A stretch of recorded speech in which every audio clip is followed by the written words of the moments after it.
Global rice prices बढ़ेंगे El Nino plus Hormuz plus monsoon risk के कारण।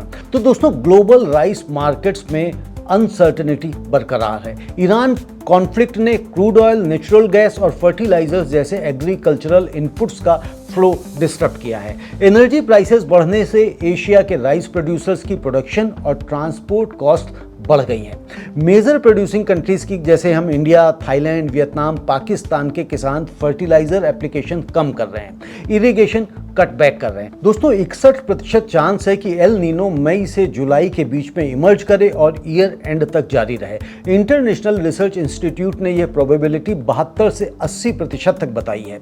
World meteorological organisation ने predict किया है कि एल नीनो डेवलप होने से साउथ ईस्ट एशिया और ऑस्ट्रेलिया में सूखे जैसी कंडीशंस हो सकती हैं और साउथ एशिया में वीकर मॉनसून सीजन होगा, जो चावल के लिए, अनाज के लिए, चीनी के लिए और पाम ऑयल की प्रोडक्शन को निगेटिवली इम्पैक्ट करेगा।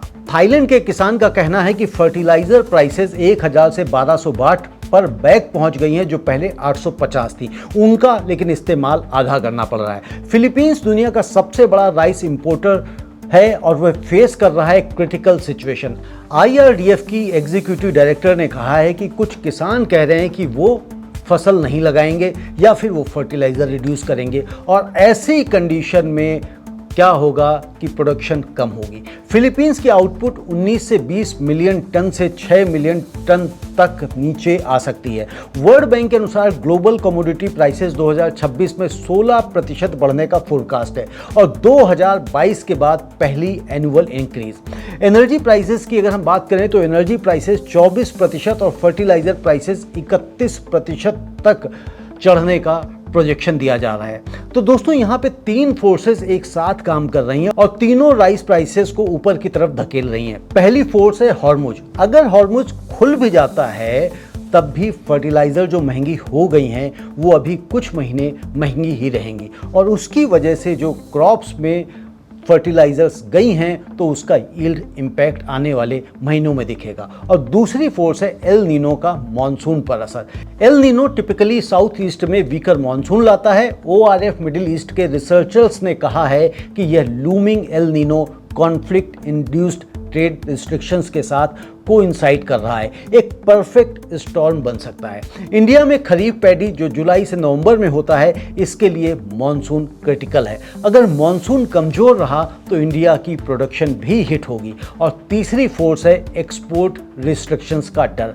Global rice trade increasingly volatile हो रहा है।